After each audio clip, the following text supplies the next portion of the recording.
दोस्तों नमस्कार। जय श्री राम। जय श्री राम। आप सभी का स्वागत है हमारे चैनल पर। और हमारे साथ हैं सुरजीत जी। और सुरजीत जी कैसे हैं? नमस्कार, बढ़िया है सर। और आज हम कुछ अपने सनातन धर्म से जुड़े हुए कुछ विषय हैं, कुछ बातें हैं जिन पर हम चर्चा करेंगे। और आज जैसा कि अभी 3 दिन पहले अभी चैत्र नवरात्रि चालू हुई है। दोस्तों आप सभी को भी चैत्र नवरात्रि की बहुत बहुत शुभकामनाएं। सभी को हार्दिक और शुभकामनाएं। इस चैत्र नवरात्रि के साथ हमारे हिंदू नववर्ष की भी शुरुआत होती है। जी है ना? बिल्कुल। और हिंदू नववर्ष की बात की जाए तो एक अंदर से एक उत्साह अंदर से जागता है नया नया साल सुन करके। और जैसा कि सारे विश्व में 1 जनवरी को नया साल मनाया जाता है। और इस नए साल जो नया वर्ष जब चालू होता है तो सारे विश्व में धूमधाम से मनाया जाता है। तो हमारे भारतवर्ष में का भी हिंदू नववर्ष जो होता है प्रतिवर्ष इन दिनों यही मार्च अप्रैल में पड़ता है। चैत्र नवरात्रि से तो मनाया जाता है। हम भी क्यों ना हम अपने इस नववर्ष को धूमधाम से मनाएं। मनाना चाहिए कि नहीं मनाना चाहिए? भाई साहब, जैसा आपने बोले हैं कि नया वर्ष नववर्ष हिंदू सभ्यता का जो नया वर्ष, हमारे आने वाली जो पीढ़ी है, जो हमारी ये पीढ़ी इस चीज को भूल गई है कि हिंदू नववर्ष क्या होता है। हमें तो याद है कि अंग्रेजी कैलेंडर का 1 जनवरी को याद है, उसी को हम हर एक व्यक्ति नया साल मनाते हैं, लेकिन एक्चुअल में नहीं है। हमारे सनातन होने के नाते जो हमारा धर्म है वो है हमारा नववर्ष, जो चैत्र माह में शुरू होता है, चैत्र के 15 को शुरू होता है, जो मार्च अप्रैल में आता है वहां से शुरू होता है। लेकिन आज हमारी पीढ़ी उसको भूल गई है, हम उसको मनाते ही नहीं है। कारण है कि जो विदेशी आक्रांताओं ने आके हमारी सभ्यता को जो तहस नहस किया, हमारी कोई भी सभ्यता जो है हमारे विज्ञान पर आधारित है, टोटल विज्ञान पर आधारित है। क्योंकि उनको पता था कि अगर ये सभ्यता जीवित रही तो दुनिया की सारी सभ्यता खत्म हो जाएगी, दुनिया की सारी सभ्यता खत्म हो जाएगी। तो उनने हमारे जो व्यवस्था, जो पूरी सभ्यता का, जो पूरी समाज व्यवस्था को जो खत्म किए हैं, तो उस चीज के ऊपर जो उनने परत दर परत अपनी सभ्यता को लादा हुआ है, तो वहीं से जो चली आ रही वही हमारी जो पीढ़ी, हमारी ये नव जनरेशन उसको मान रही है। आखिर जो अभी हम जो नववर्ष जनवरी में मनाते हैं अंग्रेजी कैलेंडर, और हमारे नववर्ष में अंतर क्या है? हमारी नववर्ष हम इसलिए मनाते हैं क्योंकि हम प्रकृति से जुड़े हुए हैं, हम प्रकृति से जुड़े हैं। ये पूरी प्रकृति परमेश्वर है, भगवान है। जब प्रकृति, आप देखेंगे कि इस प्रकृति ने पूरे महीने में प्रकृति अपने आप को कब चेंज करती है, कब बदलती है अपने आप को? प्रकृति बदलती है इसी महीने में। आप देखेंगे सारे प्रकृति में नए नए फूल आते हैं, नए नए पत्ते का जन्म लेता है। तो प्रकृति आपको क्या इंडिकेट कर रही? प्रकृति अपने आप को शुरुआत कहाँ कर रही है? देखिए, हमारा नववर्ष जो है पूरी तरह से हम प्रकृति से जुड़े, पूरा विज्ञान आधारित है। प्रकृति अपने आप को कहाँ से शुरुआत कर रही? प्रकृति अपने आप को इसी महीने से शुरू हो रही है, चैत्र महीने से शुरू हो रही वर्ष। प्रकृति जो अपने आप को चेंज कर रही है, उसी दिन और उसी तारीख से हम भी अपना नववर्ष मनाते हैं। इसीलिए सनातन धर्म, हमारी जो सनातन धर्म टोटल प्रकृति से जुड़ी हुई है, पूरी प्रकृति साइंस के आधार पर। हम अलग होकर कोई नहीं काम करते, हम इस चीज को भूल गए। हमको याद है कि नहीं, जनवरी पहला वो है, लेकिन उसका कोई आधार है कि आपके पास? कोई आधार नहीं। लेकिन हमारा तो, हम तो पूरे प्रकृति के अनुसार चल रहे हैं, और जो प्रकृति के अनुसार चल रहा है वो सबको स्वीकार है, वो कभी बदलती नहीं है, वो तो नश्वर, वो हमेशा ही चलती रहेगी।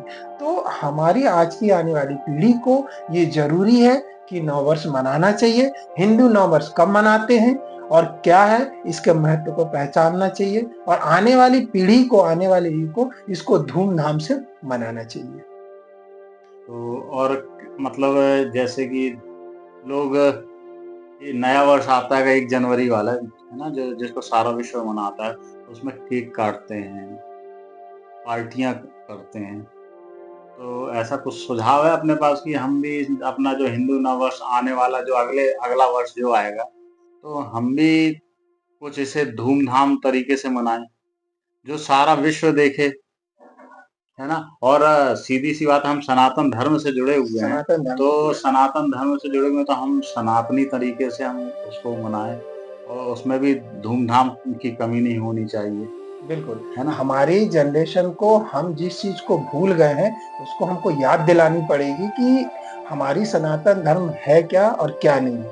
एक्चुअल में हमारी सनातन धर्म, जैसे हम केक काटते, हम इस दिन ये कर सकते कि पूरे नव वर्ष में हम सभी कोई दिया जला सकते हैं, दिया जला के इसको बढ़िया तरीके मना सकते हैं, दिया जला सकते हैं, नए नए हमारे घर में पकवान बनते हैं, नए नए पकवान बना के हम अपने लोगों को और अपने भी जो समाज व्यवस्था है, जो लोगों को, उसको हम दे सकते हैं, लोगों को बधाइयाँ दे सकते हैं। इस प्रकृति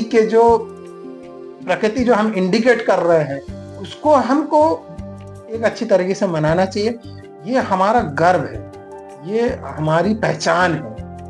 हमको अपनी पहचान को दुनिया के सामने प्रेजेंट करना है और हमको अपनी पहचान को दुनिया को बताना है। और अगर हम अपनी पहचान को नहीं मनाएंगे, अगर हम अपनी पहचान को प्रेजेंट नहीं करेंगे, तो हम अपनी सनातन होने के नाते इस चीज को ना प्रेजेंट करना, फिर हम क्या करेंगे? हम सनातनी हैं, हमको इसको प्रेजेंट करना है, ये हमारी पहचान है, हमको अपनी पहचान को बताना है। बढ़िया, हम मिठाई बांट सकते हैं, हम दिया जला सकते हैं, हम घर में कई सारी चीजें हैं, कई सारी चीजों करके पूजा पाठ कर सकते हैं। ये रामनवमी का असर है, रामनवमी का दिन है, हम कितनी धूमधाम से उसको मना सकते हैं। घर घर इसको मनाना चाहिए, घर घर इसको वो करना चाहिए। यही मेरा सबसे तो यही निवेदन है।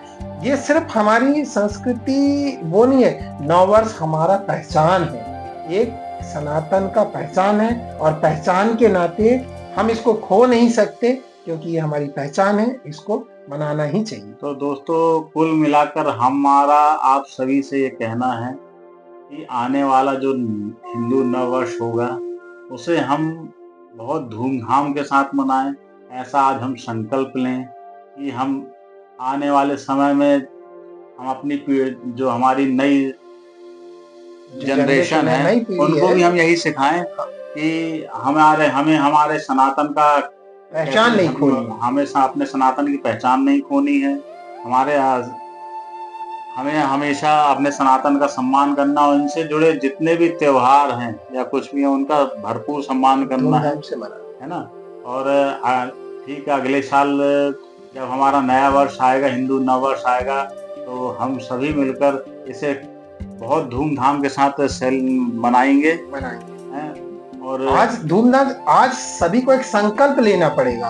आज ये संकल्प सभी को ले कि आने वाला नव वर्ष हम धूमधाम से मनाएंगे, अपनी पहचान को लोगों तक पहुंचाएंगे, और सारा विश्व देखे कि हमारा नव वर्ष हमारी पहचान है, हमारी ये धरोहर।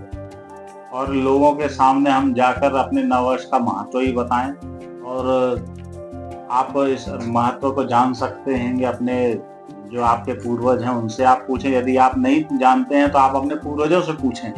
भाई, हमारे पूर्वज बैठे हैं, वो भी तो उनको हमसे और आपसे कहीं ज्यादा जानकारी सनातन की है। और वही लोग जानते हैं कि हमारे, जैसे कि आप जनवरी फरवरी जानते हैं, लेकिन हमारे हिंदू नव वर्ष में शायद चैत बैसाख जेठ अषाढ़ ऐसे महीने होते हैं। तो इन्हें जानने की कोशिश करें, क्योंकि हमारा जो धर्म चलता है इन्हीं माहों पर चलता है और सारी गणनाएं इन्हीं पे होती हैं। तो दोस्तों, एक बार फिर से हमारा आप सभी से एक बार अनुरोध है कि आने वाला नव वर्ष हम धूमधाम से मनाएंगे। हिंदू नव वर्ष की आप सभी को एक बार फिर से बहुत बहुत शुभकामनाएं।